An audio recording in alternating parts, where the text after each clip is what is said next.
नमस्कार, मैं रविश कुमार। भारत में चली आ रही बेरोजगारी की दर तालाबंदी के दौर में और भी बदतर हो गई है।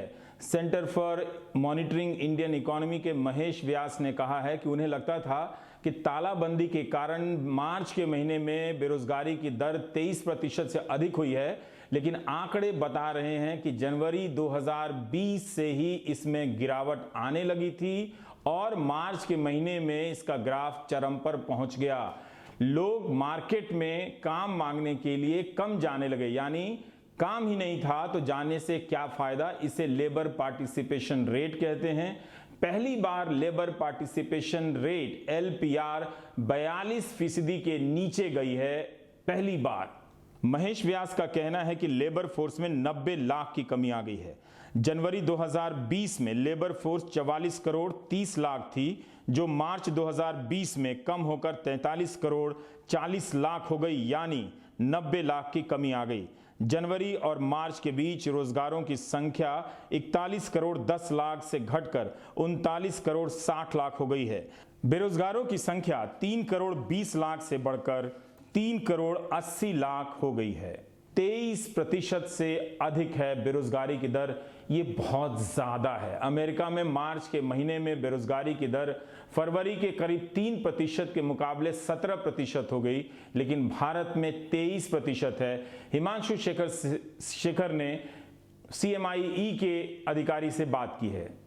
मेरे साथ प्रभाकर सिंह हैं, centre for monitoring Indian economy से। पहला सवाल यही है कि आपके इस असेसमेंट का आधार क्या है? ये हम जो अनएम्प्लॉयमेंट रेट है और एम्प्लॉयमेंट रेट है, इसका जो आकलन करते हैं, ये हम एक हाउस होल्ड सर्वे करते हैं। और ये हम जनवरी 2016 से ये हाउस होल्ड सर्वे करते हैं, जिसपे इस चीज़ का आकलन करते हैं कि बेरोजगारी या बेरोजगारी दर के साथ साथ लेबर पार्टिसिपेशन रेट और बाकी सारी चीज़ों का हम एक सर्वेक्षण करते हैं।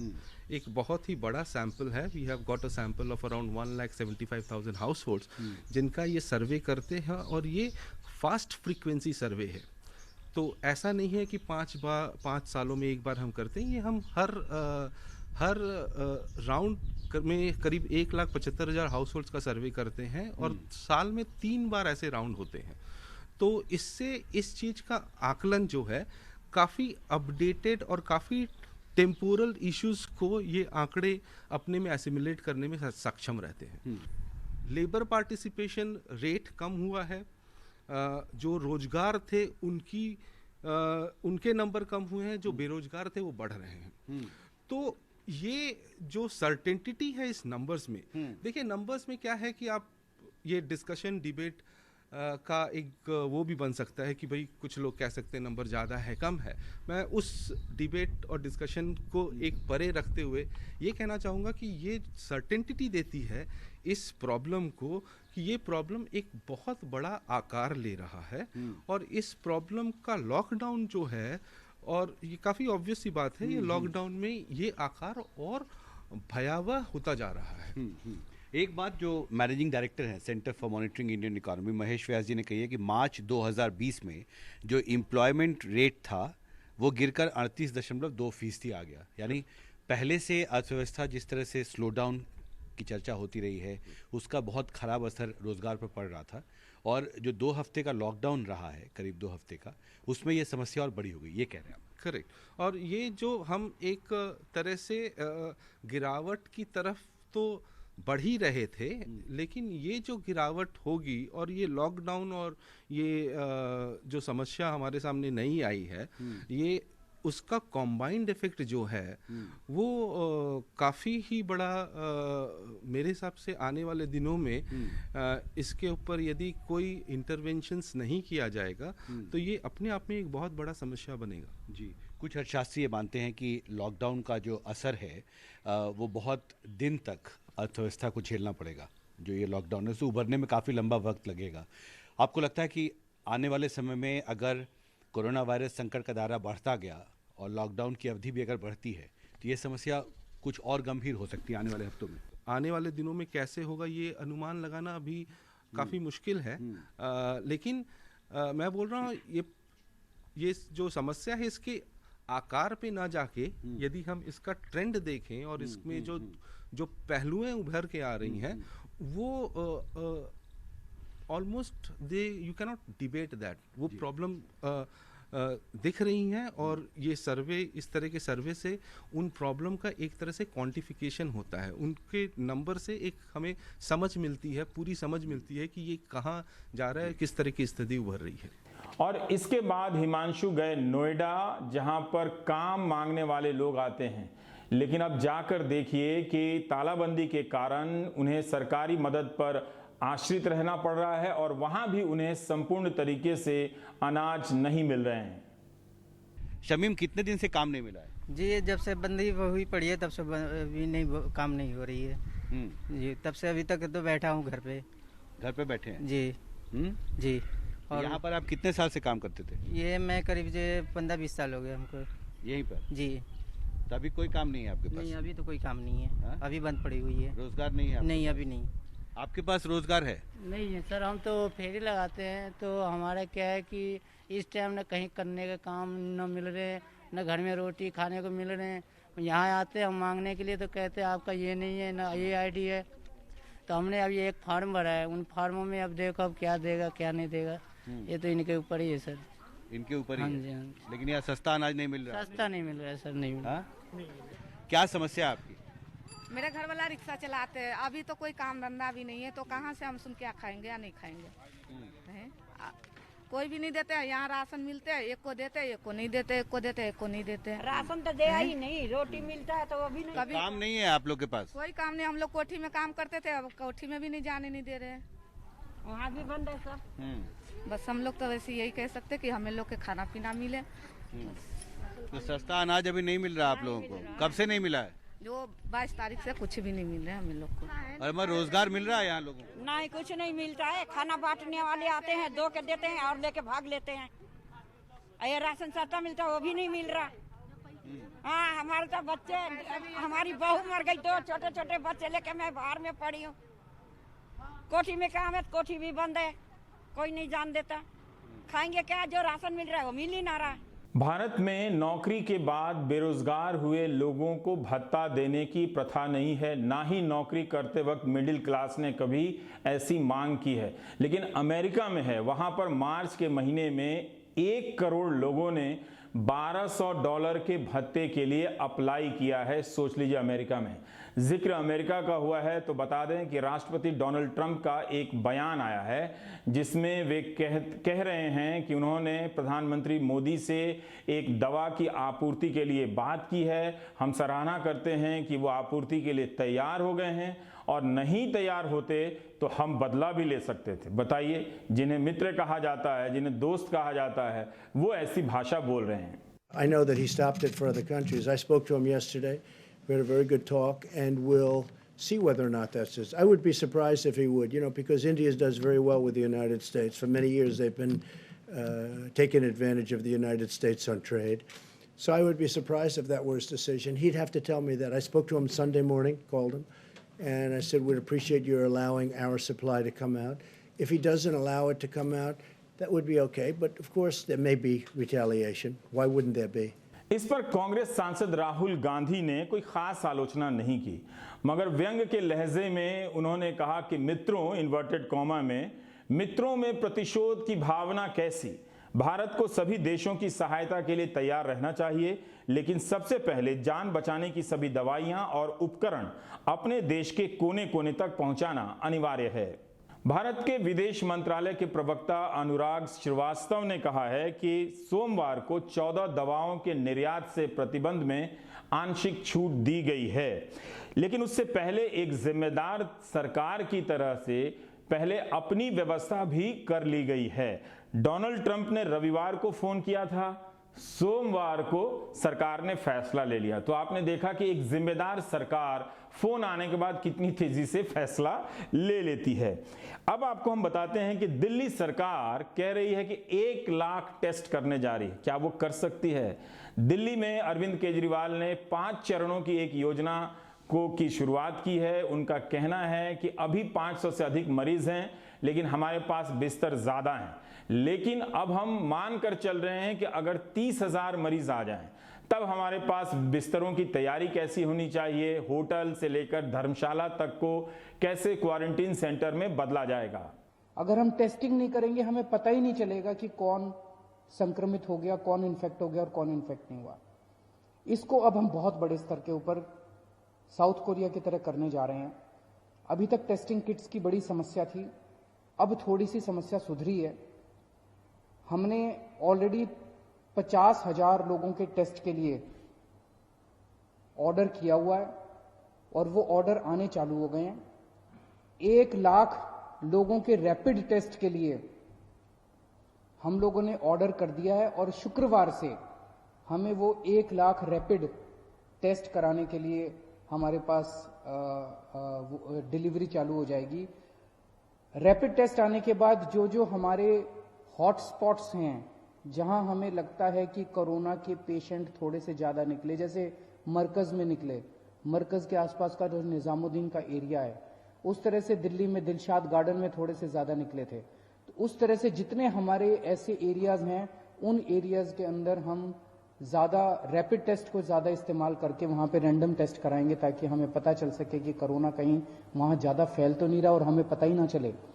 तो रैपिड टेस्ट को इस्तेमाल किया जाएगा और जो डिटेल्ड टेस्ट होते हैं उनको भी इस्तेमाल किया जाएगा। पूरे भारत में 68 दिनों में 1.25 लाख टेस्ट भी नहीं हुए। गुजरात का एक जिला है कच्छ, देश का सबसे बड़ा जिला माना जाता है, 20 लाख से ज्यादा आबादी है। अहमदाबाद मिरर की रिपोर्ट के अनुसार यहां 40 टेस्ट भी नहीं हुए हैं। इतने बड़े जिले में बहुत से जिले ऐसे हैं जो पूरी तरह से सुरक्षित भी हैं, लेकिन बहुत से जिलों में टेस्ट की स्थिति बहुत खराब भी है। लेकिन एक दूसरी खबर और है कि महाराष्ट्र में निजामुद्दीन के तबलीग मरकज से गए कोई 60 लोगों ने अपने फोन बंद कर दिए गए हैं और पुलिस उन्हें नहीं ढूंढ पा रही है। ये बड़ा ही गलत काम है, ये एक तरह से अपराध है। कायदे से इन लोगों को स्वयं पुलिस के पास जाना चाहिए, हाजिर हो जाना चाहिए, ताकि इनकी जांच हो सके और ये अपने घर में रहते हुए या रिश्तेदार के घर में रहते हुए किसी और को खतरे में ना डाले। बागपत से भी एक इसी तरह की खबर आई है कि एक 65 साल के मरीज अस्पताल से कपड़ों के सहारे कूदकर भाग गए हैं। तो पुलिस ने उनका इश्तहार जारी किया है, मगर लोगों से अपील ये है कि इन्हें अपने घर में शरण ना दें और तुरंत पुलिस को सूचना दें, वरना ये जिस भी घर में जाएंगे अगर इन्हें कोरोना पॉजिटिव है तो संक्रमण का विस्तार हो सकता है। 10 अप्रैल को शब बारात है, कब्रिस्तान में जाकर पूर्वजों को याद करने की प्रथा है, लेकिन इस बार भी तमाम इमामों के संगठन, मुस्लिम संगठनों ने अपील की है कि कोई भी तालाबंदी का उल्लंघन ना करे और कब्रिस्तान में बिल्कुल ही ना जाए। जब मुसलमानों ने फ़र्द नमाज के सिलसिले में, जुमे की नमाज के सिलसिले में हेल्थ मिनिस्ट्री की जो गाइडलाइन थी उसके मुताबिक एक जगह जमा होने को छोड़ दिया है, बल्कि अपनी अपनी जगहों के ऊपर नमाज़ें पढ़ रहे हैं, तो शब क़द्र के अंदर भी उनको इसी तरीक़ाकार को इख्तियार करना चाहिए। अपने घर के अंदर इबादत करें। ये सूरत है कि लोग आम तरीक़े पर कब्रिस्तान जाते हैं, लेकिन नबी करीम अलैहिस्सलातु वस्सलाम का कब्रिस्तान जाना कोई शब क़द्र के अंदर मखसूस नहीं था, बल्कि अहादीस से तो ये पता चलता है कि आप फज्र की नमाज से पहले आम तरीक़े पर जन्नतुल बकी तशरीफ़ ले जाया करते थे। इसलिए बेहतर ये है कि अपने पूर्वजों के ऊपर जो दुनिया से जा चुके हैं सवाब का भेजना, इसके लिए भी कब्रिस्तान जाना शर्त नहीं है, बल्कि अपने घर पर रहते हुए उनकी रूहों को उसका सवाब पहुंचा दिया जाए। उधर तबलीग को लेकर मीडिया में बहुत सारी गलत खबरें भी चल रही हैं। हिंदी अखबारों में भी तरह तरह की अफवाहें चल रही हैं, जिनका बाद में जिला के पुलिस अधिकारियों को खंडन भी करना पड़ रहा है। न्यूज़ चैनलों के खिलाफ FIR भी दर्ज की गई है। ये गलत है, ये एक समुदाय विशेष को निशाना बनाने का प्रयास इस बीमारी को लेकर नहीं करना चाहिए, जबकि इस मामले में कहीं ज्यादा सरकारी इंतजाम की चूक है, मगर मीडिया लगातार एक समुदाय को विलेन के रूप में चिन्हित करना चाहता है, क्योंकि ऐसा करना उसके लिए आसान है और सरकार की जिम्मेदारियों पर पर्दा डालने का मौका भी मिल जाता है। आपने कब कहां देखा तैयारियों को लेकर, यह भी याद करते रहिएगा। उधर प्रधानमंत्री के आग्रह पर सोनिया गांधी ने 5 सुझाव कांग्रेस की तरफ से उन्हें लिखा है और कहा है कि सरकार ने जो सांसदों के वेतन में 30% की कटौती का फैसला किया है, उसके साथ कांग्रेस पार्टी पूरी तरह से है। और भी जो 5 सुझाव हैं वो इस तरह से हैं कि सरकार और सरकारी उपक्रमों के विज्ञापनों पर 2 साल के लिए रोक लगा दिए जाएं, टीवी, ऑनलाइन और प्रिंट में विज्ञापन केवल कोरोना से संबंधित दिए जाएं। इससे केंद्र सरकार का 1 साल का 1250 करोड़ रुपया बचेगा। सरकारी उपक्रमों की विज्ञापन राशि इससे भी अधिक है। इस पैसे का इस्तेमाल जनता के कार्यों पर किया जाए। राजधानी दिल्ली की इमारतों को तोड़कर 20,000 करोड़ की लागत से जो सेंट्रल विस्टा सौंदर्यकरण हो रहा है उसे रोक दिया जाए। मौजूदा स्थिति में विलासिता पर किया जाने वाला यह खर्च व्यर्थ है। मौजूदा संसद भवन से काम चल सकता है। इससे बचाई गई राशि का उपयोग नए अस्पतालों, डायग्नोस्टिक सुविधाओं के निर्माण और अग्रिम कतार में रहकर काम कर रहे स्वास्थ्य कर्मियों को पर्सनल प्रोटेक्शन इक्विपमेंट PPE एवं बेहतर सुविधाएं प्रदान करने के लिए किया जाए। भारत सरकार के खर्चे में 30% की कमी की जाए, लेकिन कर्मचारियों की सैलरी में, पेंशन में कोई कमी ना की जाए। सरकार अपना खर्च कम कर 2.5 लाख करोड़ रुपया बचाएगी और वो पैसा प्रवासी मजदूरों, श्रमिकों, किसानों, लघु एवं मध्यम उद्यमों को भी दिया जा सकता है। राष्ट्रपति, प्रधानमंत्री से लेकर तमाम मंत्रियों और नौकरशाहों की विदेश यात्रा पर रोक लगे। केवल देश हित में ही अनुमति दी जाए। पिछले 5 साल में प्रधानमंत्री और केंद्रीय मंत्रियों की विदेश यात्रा पर 393 करोड़ खर्च हुए हैं। ये पैसे भी कोरोना से लड़ाई में काम आ सकते हैं। पीएम केयर्स फंड की पूरी राशि को प्रधानमंत्री राष्ट्रीय राहत फंड में हस्तांतरित कर दिया जाए। इससे इसके खर्चे में पारदर्शिता आ जाएगी। पहले से ही इस फंड में 3800 करोड़ रुपए की राशि बिना उपयोग के पड़ी है। इस फंड का उपयोग समाज में हाशिए पर रहने वाले लोगों के खाद्य सुरक्षा चक्र पर किया जाए।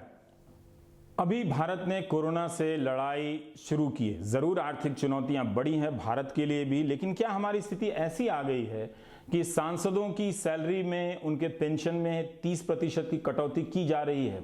ऐसा क्यों? अगर तब ये है, तब जरूर सोनिया गांधी की इस बात में दम है कि दिल्ली को सुंदर बनाने के लिए 20,000 करोड़ के इस प्रोजेक्ट को रद्द कर देना चाहिए। पुरानी संसद की पुरानी इमारत से ही काम चल सकता है। ये बात इसलिए भी महत्वपूर्ण है कि देखिए 20 मार्च को शहरी विकास मंत्रालय एक नोटिफिकेशन जारी करता है कि 20,000 करोड़ के प्रोजेक्ट की अब औपचारिक शुरुआत होती है। 22 मार्च को जनता कर्फ्यू प्रधानमंत्री करते हैं और 24 मार्च को वो तालाबंदी का ऐलान करते हैं।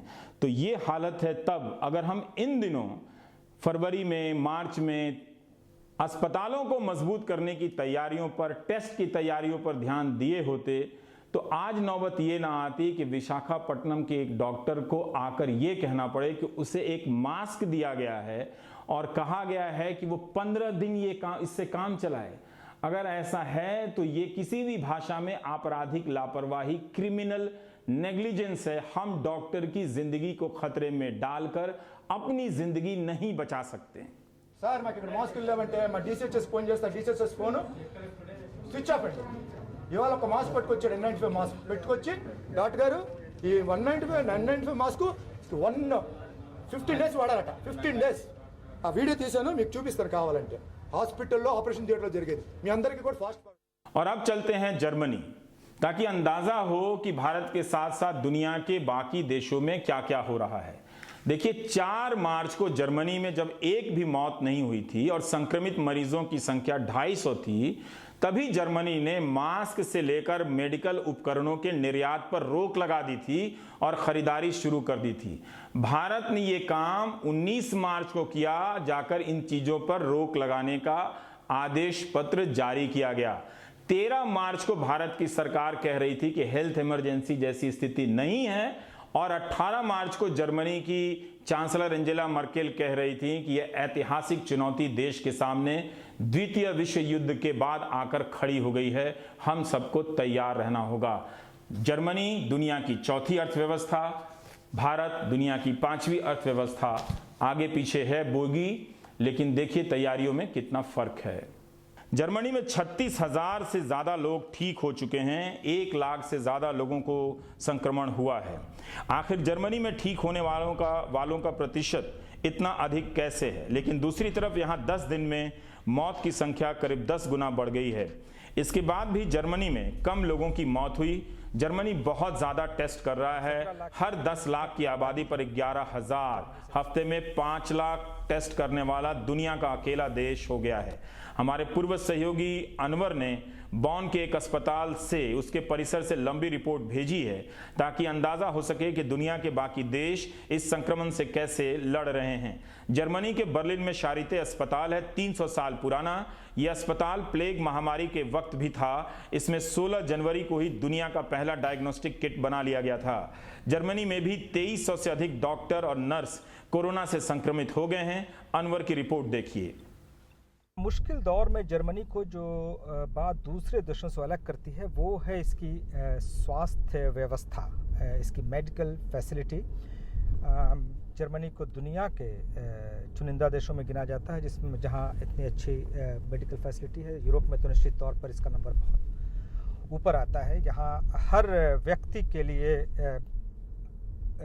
मेडिकल इंश्योरेंस लेना लाजमी है, ज़रूरी है, और जिसके पास इसका प्रीमियम देने की क्षमता नहीं है उसके लिए उसकी प्रीमियम जो है वो उसके इंश्योरेंस का प्रीमियम सरकार देती है।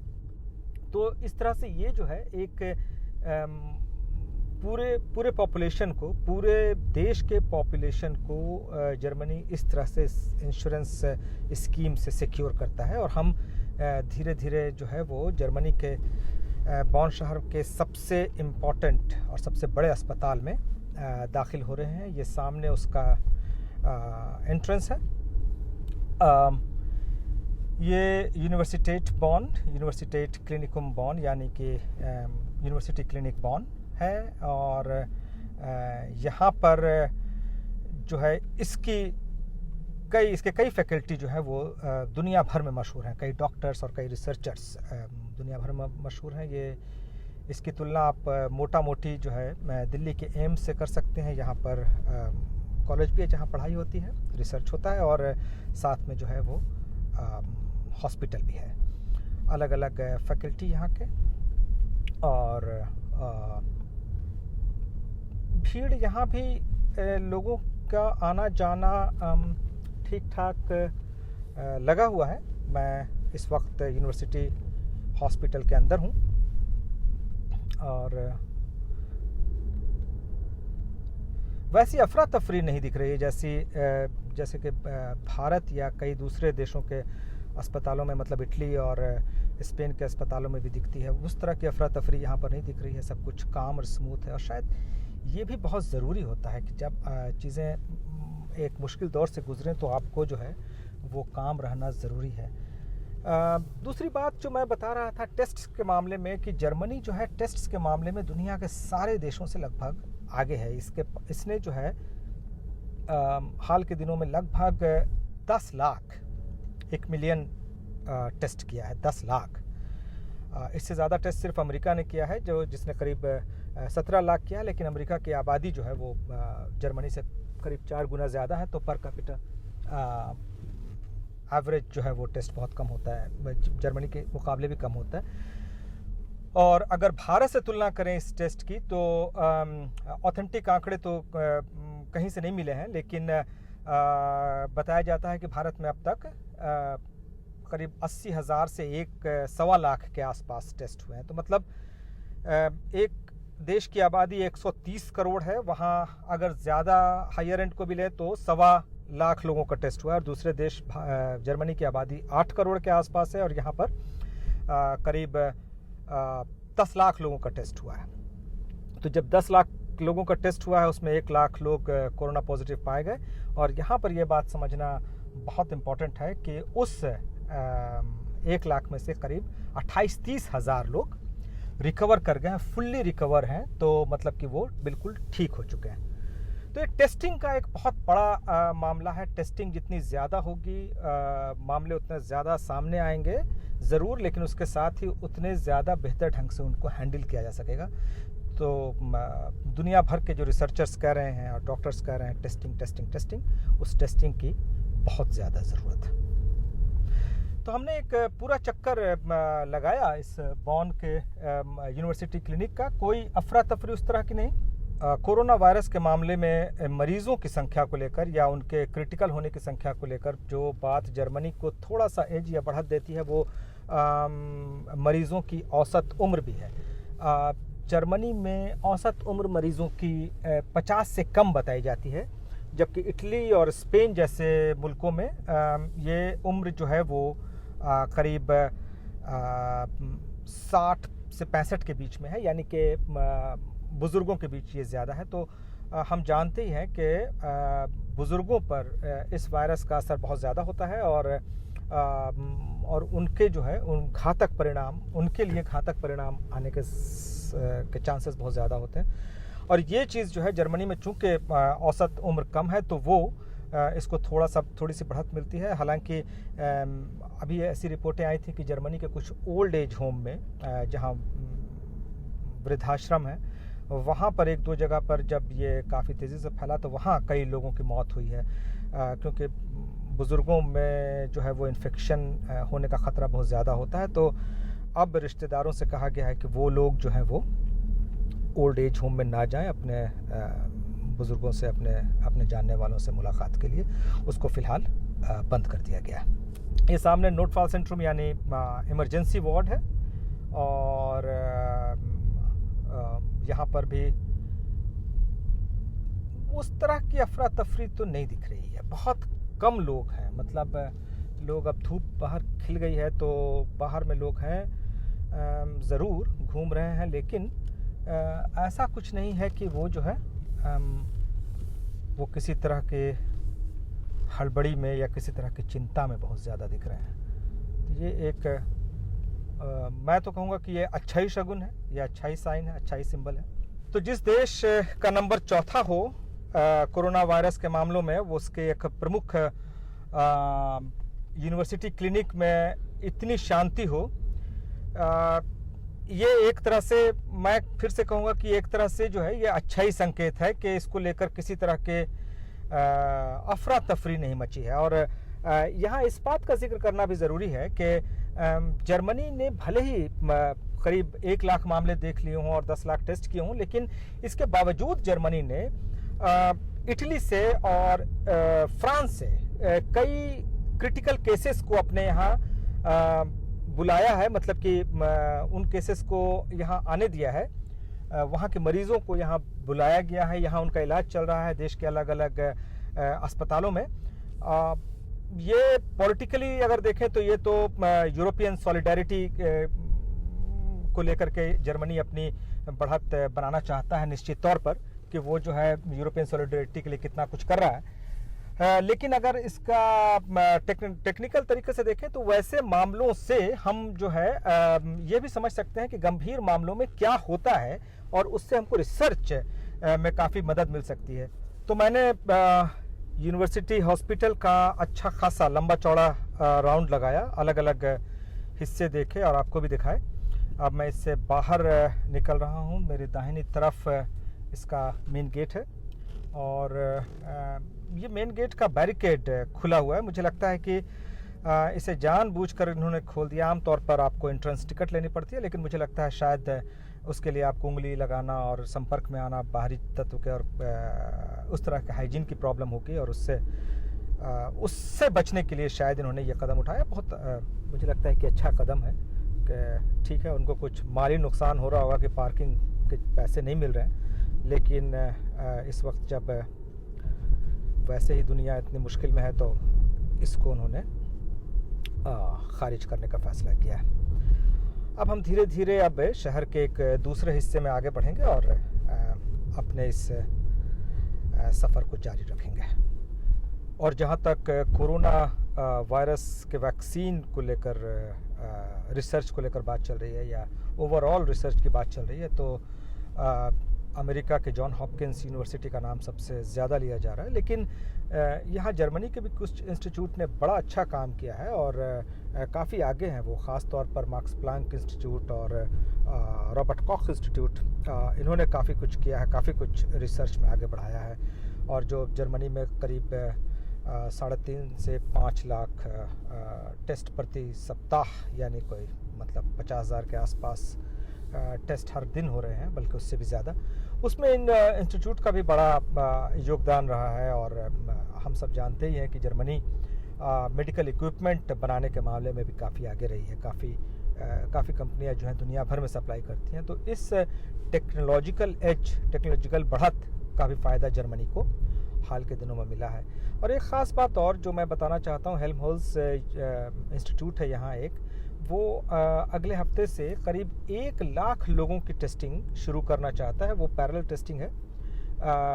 वो टेस्टिंग इसलिए भी होगी कि उससे पता चल सकता है कि लोगों में प्रतिरोधी क्षमता किन लोगों में ज़्यादा है, किन लोगों में कम है, और उससे काफ़ी हद तक ये समझने में मदद मिल सकती है कि कौन से लोग जो है वो इस संकट के बीच भी ज़्यादा, जिनकी प्रतिरोधी क्षमता जाहिर सी बात है कि ज़्यादा मजबूत होगी, वो उनको जो है ज़रूरी काम के लिए बाहर जाने की इजाज़त मिलेगी। जो इकोनॉमिक चक्का जो रुका हुआ है उसको किसी तरह से घुमाने में मदद मिलेगी। और ये जो है एक बार टेस्ट नहीं होगा, बल्कि उनका एक अंतराल के बाद दोबारा भी टेस्ट होगा। और अप्रैल के आखिर तक इन टेस्ट्स की संख्या जो है वो 1 लाख से बढ़ाकर करीब 2 लाख तक करने की योजना, मतलब कि हर दिन 2 लाख लोगों को टेस्ट किया जाएगा। तो ये सारी चीज़ें हैं जो मेडिकल और रिसर्च चीज़ों में, मेडिकल रिसर्च के क्षेत्र में जर्मनी को एक अलग लेवल पर पहुंचाती हैं। और टेस्टिंग वाला ये मामला तो यहाँ तक आया था कि एक पूरी रिसर्च जो चल रही थी जर्मनी में, अमेरिका एक भारी भरकम रकम दे करके उस रिसर्च को और उसके नतीजे को ख़रीदना चाह रहा था, जिसका एक्सक्लूसिवली इस्तेमाल वो जो है अमेरिका में और अमेरिका के लोगों के लिए करना चाह रहा था। काफ़ी हायतौबा मची, काफ़ी हंगामा हुआ, जिसके बाद ये ऐसा नहीं हुआ। मतलब वो रिसर्च जो है वो न बिकी और ना ही अमेरिका उसमें सफल हो पाया। तो रिसर्च के मामले में जर्मनी जो है वो काफ़ी आगे है और इसकी एक लंबी ऐतिहासिक पृष्ठभूमि भी है कि मतलब टेक्नोलॉजी के मामले में जर्मनी हमेशा से काफ़ी आगे रहा है। तो एक ड्राइव में सारी बातें बता पाना तो मुमकिन नहीं, लेकिन मैंने कोशिश की है कि भारत में लोगों को इस बात की जानकारी मिल सके कि कोरोना जैसी महामारी से निपटने के लिए जर्मनी किस तरह के कदम उठा रहा है और कौन से कदम इसके जो है वो प्रभावी हो रहे हैं। एक बात जो समझना बहुत ज़रूरी है वो ये कि कोरोना वायरस का संकट जो है वो एक वास्तविक समस्या है, कोई इल्यूजन, कोई आभासी समस्या नहीं। और ये भी समझना ज़रूरी है कि जब पश्चिम के मजबूत देशों ने इसके सामने घुटने टेक दिए हैं, तो कम मजबूत, कम समृद्ध देश जिनके पास फैसिलिटीज़ की भी कमी हो, उनकी हालत कितनी ख़राब हो सकती है। तो अपना बहुत ख्याल रखिएगा, लगातार हाथ धोते रहिए, घर पर रहिए, वो बहुत ज़रूरी है। और अब मैं भी धीरे धीरे अपने होम ऑफिस यानी घर की तरफ बढ़ रहा हूँ। नमस्कार।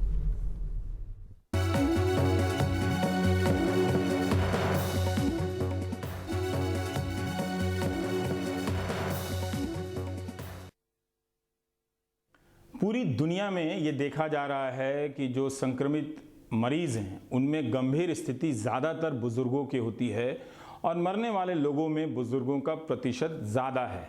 लेकिन ऐसा भी नहीं है कि बुज़ुर्ग ठीक नहीं हो रहे हैं। कहीं कहीं 90 साल और 100 साल के बुज़ुर्ग भी हंसते खेलते अस्पताल से बाहर आ जा रहे हैं। सौरभ शुक्ला ने आज दिल्ली के एक ऐसे मरीज से बात की जिनकी उम्र 70 पार की है। वो बिल्कुल ठीक हैं और दमदार तरीके से ठीक होने के बाद सौरभ शुक्ला से बात कर रहे हैं। देखिए एक बड़ी एक कहा जाए काफी अच्छी खबर, 73 साल के बुजुर्ग को एलएनजेपी हॉस्पिटल में दिल्ली सरकार के डॉक्टरों ने सही कर दिया है। तो जाहिर सी बात है एक बड़ी कामयाबी और इससे एक बहुत अच्छा संदेश भी जाएगा। जो डॉक्टर्स लगातार 24 घंटे काम कर रहे हैं पिछले 15 दिन से, और खुद स्वास्थ्य मंत्री सत्येंद्र जैन यहाँ पर आए हैं इनको डिस्चार्ज कराने के लिए। सर एक बड़ी कामयाबी दिल्ली सरकार के डॉक्टरों की, क्या कहना चाहेंगे? देखिए मैं अपनी पूरी टीम को, हमारे एमएसआर मिस्टर पासी हैं और टीम के लीडर डॉक्टर सुरेश कुमार हैं और पीछे हमारे टीम के काफ़ी सारे मेंबर्स खड़े हैं, इन सबको बहुत बहुत बधाई दूंगा कि मनमोहन सिंह जी जो हमारे बुजुर्ग हैं, जिनको लग रहा था जब आए थे कि हालत बहुत ही ख़राब थी, इन्होंने 1 वीक के अंदर ही इनको कहते हैं आईसीयू में रखा, सिर्फ ऑक्सीजन सपोर्ट के ऊपर रखा, वेंटिलेटर की जरूरत नहीं पड़ी और पूरी तरह से इलाज किया और बिल्कुल ठीक हो गए, 100% ठीक हो गए। तो क्या संदेश देना सर, आखिरी बात कुछ कहना चाहेंगे देश वालों से? आप देशवासियों से क्या कहना चाहेंगे?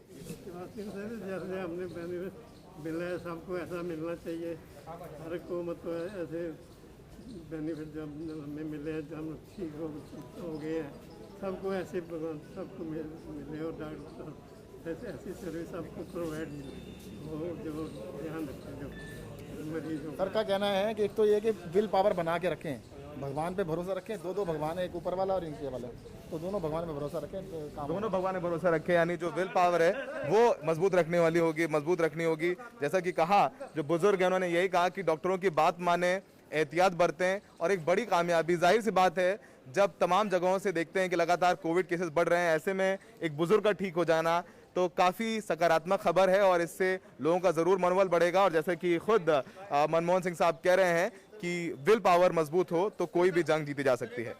नई दिल्ली से मनोज ठाकुर के साथ सौरभ शुक्ला, NDTV इंडिया।